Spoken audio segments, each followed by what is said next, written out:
Guruji, comment pourrais-je me détacher de toutes les relations? Pourquoi voulez-vous vous détacher des relations? Parce qu'elles font souffrir.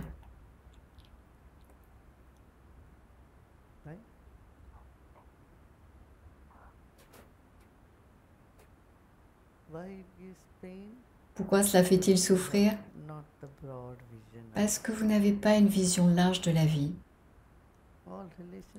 Toutes les relations ne durent que quelques jours, quelques mois, quelques années. Mais la vie est beaucoup plus grande. Donc, au lieu d'essayer de vous détacher des relations, le mieux pour vous est d'élargir votre conscience, d'écouter plus de connaissances sur Ashtavakra, pas seulement une fois, encore, et gardez vos pensées sur le Brahman, sur l'infini, la grande énergie.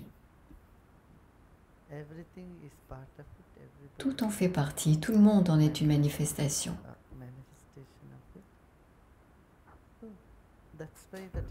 C'est pourquoi on l'appelle Brahmacharya. Brahman signifie l'infini, Charya signifie se mouvoir en lui. Avoir l'esprit en mouvement dans la divinité. Ne pas être focalisé ou limité, cet homme a dit ceci, cette femme a dit cela.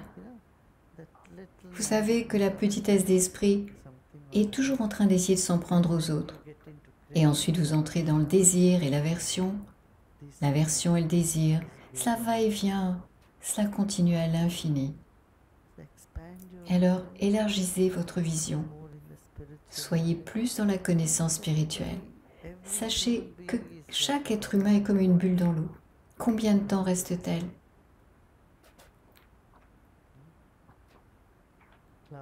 Un nuage dans le ciel. Combien de temps reste-t-il? Ainsi, tout est temporaire, éphémère.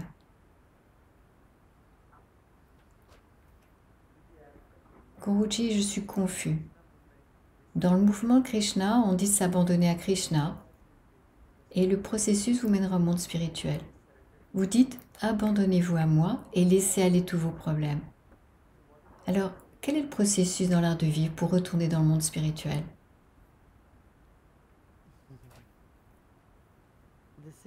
C'est cela.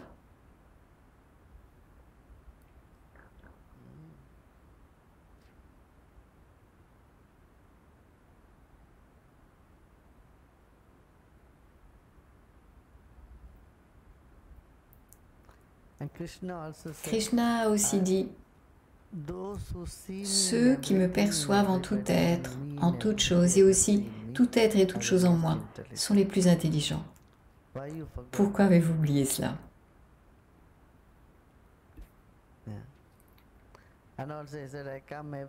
Et il a dit aussi « Je continuerai à venir à chaque âge. » Guruji, je continue à m'accrocher au passé. Comme tout était génial. Je sais que je dois lâcher prise. Mais après tout, je me surprends à être occupée par le passé. Que faire? Qu'est-ce que vous avez dit? C'était dans le passé. Peu importe. Maintenant, Guruji, de quelle manière le seva aide-t-il à la méditation?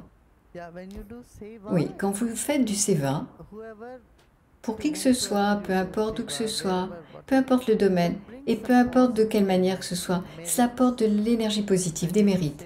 Quand vous faites du seva, que se passe-t-il? Cela vous apporte des effets positifs, des mérites.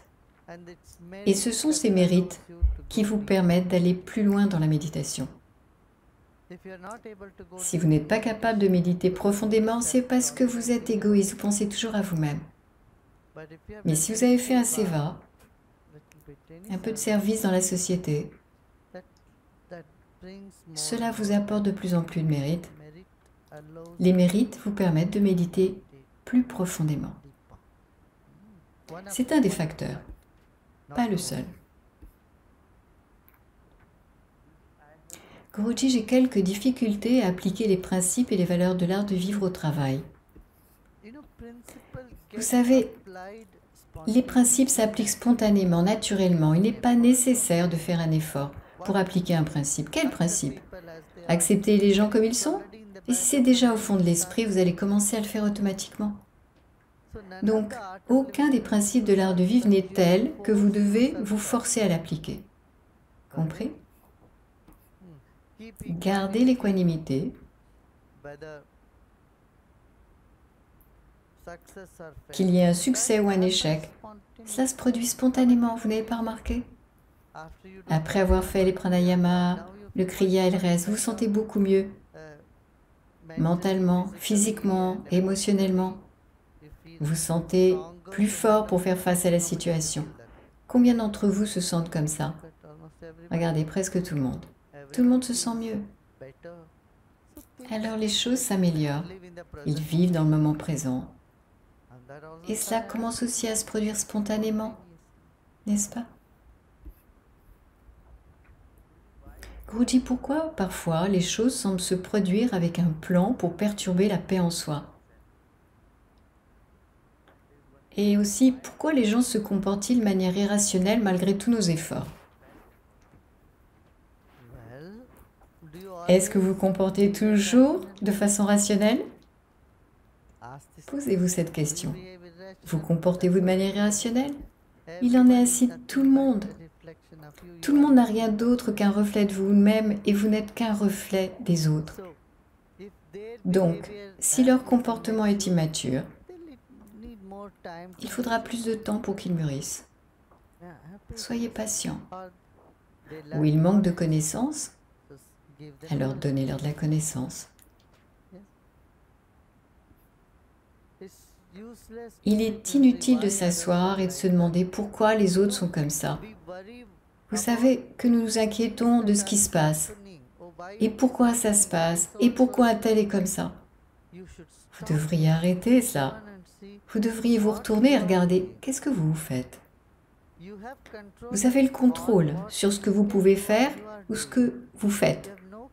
Vous n'avez aucun contrôle sur ce qui se passe chez les autres ou dans une situation donnée. Et nous faisons l'inverse. Vous ne vous rendez pas compte de ce que vous faites, de la façon dont vous vous comportez, de votre attitude, de ce qui se passe en vous. Ce que nous pouvons contrôler, nous ne le regardons pas, mais nous essayons de contrôler les autres, nous essayons de contrôler la situation et nous commençons à les blâmer. Mais on ne peut rien y faire. Avez-vous compris? Vous n'avez aucun contrôle sur l'esprit des autres. Et vous essayez de contrôler l'esprit des autres. Vous pouvez avoir un mot à dire dans votre esprit que vous ne regardez pas du tout. N'est-ce pas? Le monde est malheureux à cause de cela. Vous savez, si nous cessons d'essayer de contrôler ce qui se passe et que nous avons notre mot à dire sur ce que nous faisons, nous devenons beaucoup plus forts, efficaces, puissants, prospères et heureux. C'est tout pour aujourd'hui.